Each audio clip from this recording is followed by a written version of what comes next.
Là aujourd'hui on expérimente un drone.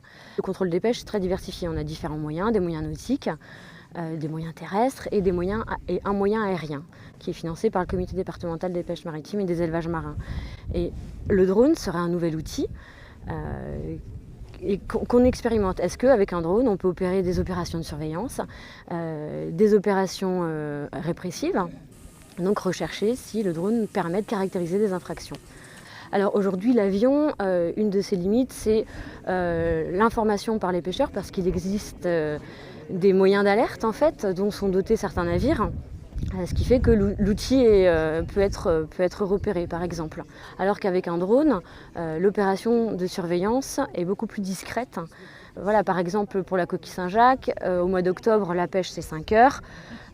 Donc un drone de 10 heures effectivement nous permet de faire un balayage sur un plus long terme.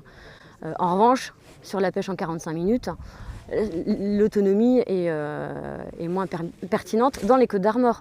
En revanche, on peut, en baie de Seine par exemple, les horaires sont différents, l'outil peut avoir toute sa pertinence. Il est très bien adapté pour le contrôle des pêches.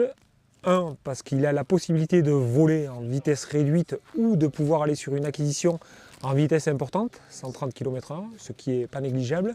Donc jour, nuit.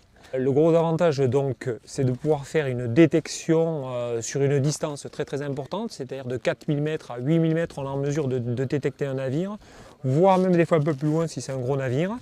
On est en mesure de faire une reconnaissance en étant un petit peu plus près pour reconnaître le type de navire.